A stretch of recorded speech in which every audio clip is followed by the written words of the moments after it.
Saludos, camaradas. ¿Qué tal estáis? Espero que vaya todo bien, que vaya todo perfectamente.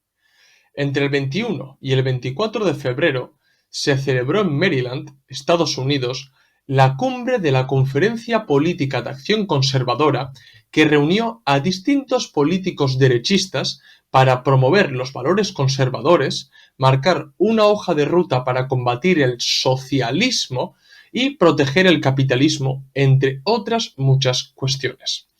La celebración de la cumbre de la CEPAC ha generado muchas esperanzas entre distintos elementos derechistas, ya que a esta cumbre han acudido políticos que vienen de ganar unas elecciones y que ahora mismo están gobernando, como puede ser Javier Milei o Bukele. Y esto supuestamente demuestra un cambio de tendencia en la política global. Tanto la CEPAC como los políticos que participaron en esta cumbre pueden ser englobados dentro de esa derecha antiglobalista, esa derecha anti-Agenda 2030 o esa derecha anti-woke. Pero esta nueva tendencia derechista realmente no es otra cosa que la otra cara de la moneda sistémica y capitalista.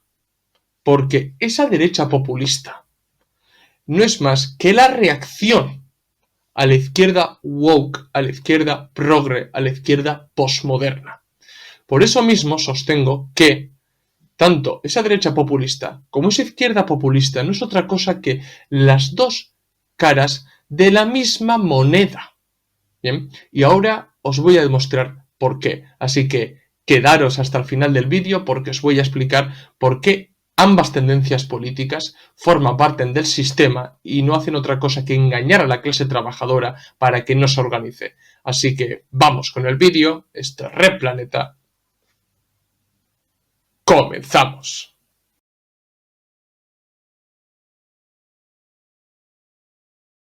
A consecuencia de la cumbre de la CEPAC, no han sido pocos los elementos derechistas que han experimentado una especie de excitación al ver que en esa cumbre acudieron Javier Milei, Donald Trump, Bukele o Santiago Abascal. Y este hecho ha sido interpretado como una ofensiva de la libertad antiprogre contra el socialismo, que ya sabemos lo que esta gente interpreta por socialismo. Cada vez más políticos antiprogres, anti-woke, están irrumpiendo en la escena política. Y no vamos a negar que algunos de ellos están obteniendo muy buenos resultados, incluso algunos están gobernando. Pero, desgraciadamente, muy poca gente se pone a analizar materialistamente la creación de esta nueva vertiente derechista. Y sobre todo, muy poca gente observa cuál es la función que desempeña esta nueva derecha, ¿bien? Y por qué ha irrumpido ahora en la escena política. Si no se hace un análisis materialista, se cae nuevamente en las redes del sistema, que es lo que le pasa a muchos derechistas ultraliberales, que van de librepensadores, pero realmente vuelven a caer en ese sistema capitalista típico que en su momento creó a esa misma izquierda progre. De esta manera, hay que analizar el surgimiento de la derecha populista ligándolo con la tendencia actual del capitalismo y sobre todo la ofensiva neoliberal que estamos experimentando. En la última década hemos experimentado un auge de las fuerzas productivas, que sobre todo ha estado condicionado y determinado por la introducción de la automatización y, como no, de la inteligencia artificial. Este desarrollo de las fuerzas productivas da lugar a una nueva fase del desarrollo del capitalismo, que actualmente se está propagando por todo el mundo, pese a que el desarrollo del capitalismo sea desigual, como bien sabemos, pero se está extendiendo poco a poco por todo el mundo y sobre todo se está consolidando en Occidente. Si bien aún vivimos en lo que Lenin denominó o describió como la fase superior del capitalismo, esto es, el imperialismo, nosotros nos encontramos en un plano superior, en un estadio cualitativamente superior al que describió Lenin. Y esa superioridad de la fase en la que nos encontramos nosotros con respecto a la que Lenin describió, viene determinado por lo que os he dicho antes, por el enorme desarrollo de las fuerzas productivas. El capitalismo tiende a la monopolización. Lo he dicho 1000 veces. Competencia anula competencia. Y esto provoca que los medios de producción y el capital se concentren en cada vez menos manos.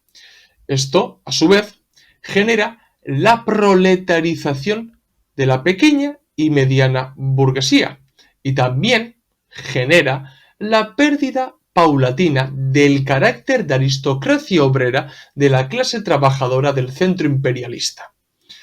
Esto es, lo que se da es una precarización a gran escala que obliga a los estratos más bajos de la burguesía a vender sus medios de producción, renegando del carácter de su clase y engordando las filas del proletariado. Y en el caso de la aristocracia obrera, lo que se da es una enorme precarización de sus condiciones de vida, devaluando su precio a la fuerza de trabajo y también engordando las filas del proletariado, de la clase trabajadora ordinaria. Y eso, por ejemplo, desde la política oficialista se le llama como precarización de las clases medias trabajadoras. Si nos damos cuenta, hoy fondos de inversión como BlackRock, distintas instituciones financieras, se están haciendo con distintas propiedades y tierras de todo el mundo. Y no solamente eso, sino que además compran políticos para cumplir con ese proceso de monopolización. En los últimos 20 años ha habido dos crisis sumamente importantes, que son la crisis del 2008 y la crisis que se ha generado a raíz de la pandemia del COVID. Y ese ha sido un punto de inflexión. Bien, y sobre todo ha determinado un cambio en el modelo político y social de las sociedades capitalistas, sobre todo de Occidente. La tendencia del capitalismo es extenderse y generalizarse, creando un gran mercado mundial, controlado por transnacionales, y no que miles de productores, de pequeños productores o pequeña burguesía o mediana burguesía estén compitiendo en el mercado idílicamente. No, ese no es el objetivo del capital. El objetivo del capital es crear un gran mercado mundial cada vez más monopolizado. Lo necesario para eso es crear una gran masa de consumidores y sobre todo ir borrando las barreras y las trabas al comercio que pueden imponer los distintos estados-nación. De esta manera se superan los límites de los estados-nación creando organismos supranacionales como por ejemplo la Unión Europea. De esta manera, cada vez más los ciudadanos pierden su carácter de ciudadano y pasan a ser consumidores. Y lo mismo ocurre con los estados-nación. Los estados-nación cada vez tienen menos peso respecto a las transnacionales, porque las transnacionales condicionan enormemente la toma de decisiones de los distintos gobernantes. Y sobre todo también hay que tener en cuenta que la compra de propiedades, la compra de tierras por parte de fondos de inversión como BlackRock también provoca la proletarización y sobre todo la concentración de esos medios de producción en cada vez menos manos, generando ese gran mercado mundial.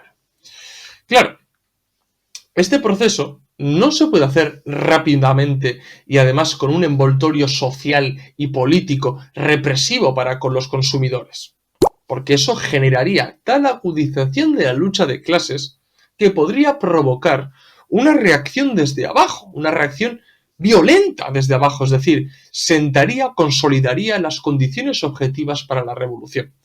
Pero claro, para eso el gran capital, las élites financieras burguesas han tomado otro camino. Si observamos el proceso de la lucha de clases en los últimos 20 años, más o menos, nos daremos cuenta que sobre todo entre el 2010 y el 2014, las masas trabajadoras y populares, cansadas de la crisis del 2008, empezaron a protestar de manera bastante continua. Empezaron a realizar marchas y actos que amenazaban a esos gestores políticos. Y no solamente eso, sino que, por ejemplo, se dieron asambleas populares de manera espontánea. Es decir, se estaba generando un germen que, si hubiera habido un partido comunista importante, podría haberlo reconducido a otros cauces. Pero a falta de ese partido comunista, pues no tenía esa conciencia realmente revolucionaria, esos movimientos. Pero sí eran gérmenes, eran pequeñas manifestaciones de que la gente, que el pueblo trabajador, estaba harto de la enorme precarización que se estaba viviendo, que se estaba experimentando en esos momentos concretos. ¿Qué es lo que hicieron los gestores políticos y el gran capital?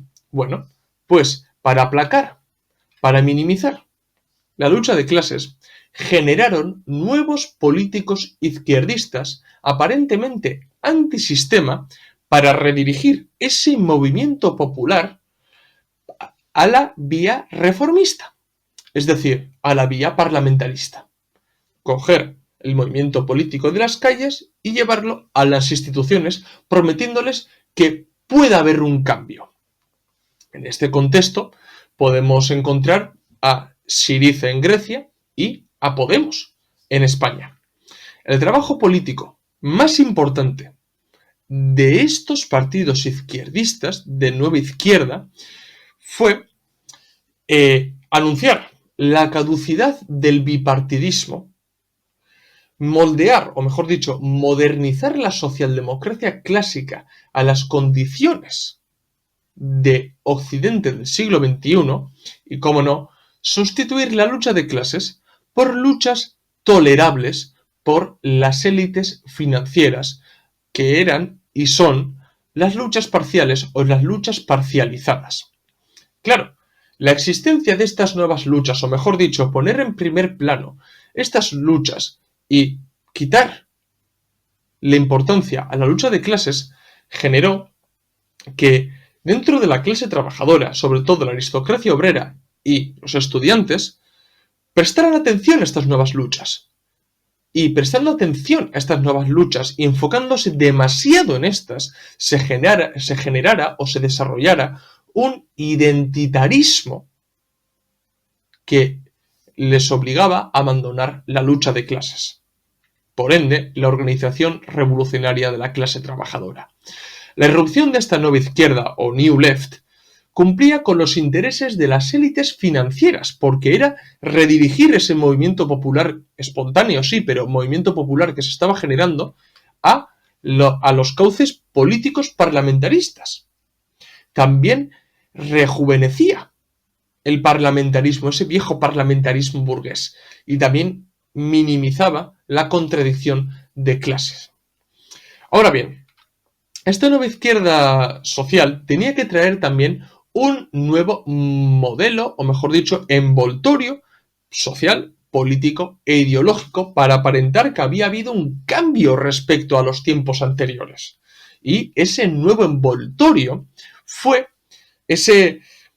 lo que hoy en día se le conoce como posmodernismo o el progresismo. Es decir, la suma de los análisis izquierdistas de las luchas parciales, sumado con ese histórico freudmarxismo, con las ideas de la escuela de Frankfurt, o por ejemplo con ese eurocomunismo más rancio que pueda haber.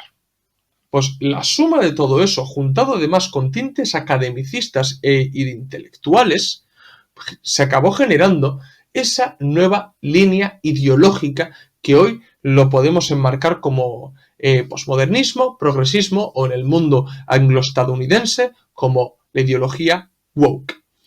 ¿Y qué es lo que ha pasado? Pues que este tipo de partidos, en menos de 10 años, han supuesto una verdadera farsa. Y la clase trabajadora se ha dado cuenta de eso. Porque bajo políticas supuestamente progresistas, los trabajadores han visto cómo se han precarizado enormemente sus condiciones de vida. ha visto también cómo han perdido poder adquisitivo. ¿Se han dado cuenta cómo se ha dado ese proceso de monopolización bestial? Que a su vez esa monopolización ha traído la proletarización de la pequeña y la mediana burguesía, concentrando los medios de producción y el capital en cada vez menos manos. Y también, bajo esas políticas progresistas, ha habido un auge en la militarización de los estados capitalistas y un auge del belicismo, sobre todo para con Rusia y con China. Y todo esto bajo políticas supuestamente progresistas, bajo ese capitalismo amable, o ese capitalismo super guay, que no ha sido otra cosa que una cortina de humo para continuar con las tendencias y la lógica misma del capitalismo. La insostenible hipocresía de esa nueva izquierda debía traer obligatoriamente su contraparte, que su contraparte fue, lógicamente, en el espectro derechista. Recordad además que esa nueva izquierda surgió para romper ese bipartidismo tradicional, para cambiar el paradigma parlamentarista y político. Pero claro, no solamente podía seguir caminando esa nueva izquierda, necesitaba su contraparte. Para alimentarse necesita su contrario y poder generar esa lucha política para que de esta manera la clase trabajadora vuelva a legitimar el viejo parlamentarismo caduco. De esta manera, recalcando la hipocresía de la nueva izquierda, subrayando el idealismo irracional de muchas de las teorías posmodernas y sobre todo pasando a estos izquierdistas como socialistas o comunistas que quieren implantar el comunismo a través de la Agenda 2030, pues aparecieron estos derechistas populistas, estos derechistas que son conservador en lo social y liberal en lo económico y sobre todo nacionalistas como reacción al cosmopolitismo. Fue la contraparte de esa izquierda progre. Es la otra cara de la moneda. Si una cara de la moneda es esa izquierda woke, la otra cara de la moneda es esa derecha anti-woke. Pero la moneda es la misma, el sistema capitalista sistémico. Por eso mismo, lo políticamente correcto y lo políticamente incorrecto son políticas que forman parte del modo de producción capitalista. Nosotros como comunistas defendemos lo revolucionario. No es que seamos políticamente correctos y seguidistas para con el posmodernismo o políticamente incorrectos y seguidistas para con esa derecha populista. No, somos revolucionarios y abogamos por la independencia de clase y por la organización de la clase trabajadora, que es la única solución para cumplir la misión histórica de tomar el poder político. Y, lógicamente, vemos que la realidad actual, política, no es otra cosa que un juego de acciones y reacciones que nos ha llevado a este momento determinado. Y, a la postre, no hace otra cosa que legitimar el parlamentarismo, renovar el modelo social capitalista y mantener la superganancia de los grandes capitalistas. Mientras tanto, la clase trabajadora sigue desprovista de una organización revolucionaria, sigue sin tener independencia para con los distintos estratos sociales o para con las distintas políticas que hay, tanto la derecha populista como la izquierda populista, y sobre todo se encuentra desarmada para hacer frente a esa moneda capitalista y sus dos caras. Entonces, para entender esto que estoy diciendo, nosotros en el canal hemos dicho en más de una ocasión que los comunistas somos los verdaderos librepensadores. Y cuando decimos esto, no lo decimos para reírnos de los ultraliberales que dicen ser librepensadores. No, lo decimos porque nosotros partimos de la dialéctica materialista para analizar la realidad y transformarla. Para eso necesitas libertad de pensamiento y necesitas criterio propio para observar cuáles son las contradicciones y la lucha que se genera ante estas contradicciones, para poder indagar en ellas. La mayoría de la gente que dice ser librepensadora no hace esto. Lo que hace es seguir un discurso de ciertos influencers derechistas y además de carácter sumamente reaccionario.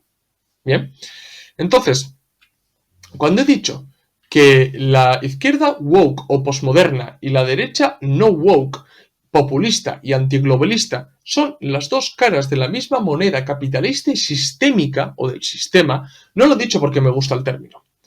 Lo digo porque conozco la ley dialéctica de la unidad y la lucha de contrarios. O sea, los comunistas entendemos que los distintos fenómenos u objetos llevan implícitas contradicciones internas, que son la fuente del proceso del desarrollo. Esto significa que todo lo existente alberga en su interior aspectos contradictorios, que son la fuente del automovimiento y de su desarrollo. Es decir, todo lo existente, un fenómeno, un objeto, tiene una parte y su contraparte. Tiene su tesis y tiene su antítesis. Y de la lucha que se genera entre estos dos polos se da ese automovimiento que va a permitir su desarrollo y cambio. Bien, de esta manera, en el caso de la izquierda woke y de la derecha anti-woke, estas dos expresiones no son otra cosa que el reflejo del modelo capitalista en el actual grado de desarrollo. Es decir, el actual grado del desarrollo del modo de producción capitalista sería el objeto a analizar. Y sus dos partes, su contradicción, sería la derecha anti-woke y la izquierda woke. Y esa lucha que se genera entre estos dos polos opuestos da pie a un movimiento. Y ese movimiento da como resultado el desarrollo del capitalismo en nuestros días. Por eso mismo digo que tanto la nueva tendencia derechista como la nueva tendencia izquierdista no son otra cosa que las dos caras de la misma moneda. Es la ley de la dialéctica de la unidad y la lucha de contrarios dicho de una manera simple. Pero hay que entender que la ley de la dialéctica además le suma que la lucha que se genera entre esta contradicción da pie a movimiento y ese movimiento da pie a ese desarrollo. Y entonces ese desarrollo es la vida política y su desenvolvimiento actualmente. Por eso mismo no se puede caer en el infantilismo de posicionarse en un lado o posicionarse en otro, porque literalmente lo que se está haciendo es justificar el actual grado del desarrollo del capitalismo y mantenerlo. Porque escorarse más a la derecha o escorarse más hacia la izquierda no supone ninguna superación del modelo capitalista. Simplemente supone poner más peso en una cara o poner más peso en otra cara. Y mantener esa lucha de manera eterna, cuando hay que superarla realmente. Este análisis dialéctico y materialista es clave para entender la realidad política en la que vivimos hoy. Porque los seguidores de una expresión u otra realmente son seguidores de ese idealismo. Ese idealismo además metafísico que nos lleva a concebir las cosas por separado. No, están unidos, están interconectados. Y además forman las dos caras de la misma moneda. Y, claro, ¿qué es lo que ocurre aquí? Que a mí lo que me hace mucha gracia es que, por ejemplo, ciertos liberales que son súper anti-woke o anti-agenda 2030 no se dan cuenta que realmente con el trabajo que ellos hacen supuestamente para desenmascarar políticos izquierdistas, lo que hacen es legitimarlos. Y de la misma manera, mucha gente de esa izquierda posmoderna, con su trabajo, lo que hacen es legitimar su contraparte. Y esto, llevado a lo más absurdo, y llevado sobre todo a las discusiones más infantiles, se podría reflejar en el que los derechistas llaman a estos izquierdistas comunistas y los izquierdistas estos llaman a los derechistas fascistas. Y ese juego se reproduce eternamente. Y la labor de los comunistas como elementos conscientes es indagar en la ley dialéctica de la unidad y la lucha de contrarios, para hacer ver a la gente que estas dos tendencias forman parte del sistema, que uno ha generado el otro, y que el otro mantiene al otro. que ambos siguen hacia adelante y que de ese movimiento, de esa disputa que hay, mantienen el desarrollo del capitalismo. Esto es muy importante. Por eso mismo es muy gracioso posicionarse en un lado o en otro, porque no es otra cosa que mantener el actual sistema, porque ambos defienden al gran capital y a las instituciones financieras que os he mencionado antes. Y esto, lógicamente, genera una reacción. Veamos, por ejemplo, qué son las protestas de los agricultores actualmente, que también tiene tela, que muchos ultraliberales defiendan eso, porque, claro, si defienden el libre mercado y defienden que cuando una persona no puede competir quiebra, realmente no debería posicionarse con aquellos que piden mayor proteccionismo y ayudas, digo yo. Pero ¿por qué se posiciona a estos derechistas populistas con muchos agricultores? Porque los izquierdistas posmodernos no apoyan a los agricultores. Y ahí se ve que cuando uno hace una cosa, el otro hace lo contrario. Y ahí se ve que están interconectados y mantienen ese desencadenamiento de sucesos constantemente dentro de este modo de producción capitalista. Pero nosotros, los capitalistas, no podemos anteponer una cara u otra, una política correcta y una política incorrecta. No, lo que tenemos que anteponer es el comunismo. Lo que tenemos que hacer es organizar a la clase trabajadora, extender el poder obrero, mantener nuestra independencia de clase y cumplir con nuestra misión histórica, que es tomar el poder político y denunciar ambas caras de la misma moneda, partiendo de las armas que tenemos, que es, por ejemplo, la dialéctica materialista o el materialismo dialéctico que nos legaron Marx, Engels y Lenin. Y estudiar sobre estas leyes y asimilarlas para desarrollar esa cosmovisión necesaria para entender, explicar al resto la realidad y desde ahí transformarla. Así que, bueno, camaradas, lo voy a dejar aquí, espero que se me haya entendido. Así que, si os ha gustado el vídeo, dar like, si sois nuevos, suscribiros al canal. Recordad que en la descripción del vídeo tenéis el enlace de PayPal para donarnos dinero, ayudarnos a crecer y que nos cunda seguir haciendo este tipo de vídeos. También tenéis en la descripción del vídeo los enlaces de los documentos que tenemos a la venta en Unroad. Pasaros por el blog de entrevistas, donde tenéis entrevistas muy interesantes, y seguidnos en las redes sociales, Twitter, Facebook, Instagram y TikTok, donde subimos contenido a diario o casi a diario. Esto es todo, nos vemos en el próximo vídeo. ¡Salud, camaradas! Primero le doy la enhorabuena por el Mallorca, porque yo sé que es usted una seguidora fiel del equipo de su tierra, ¿no?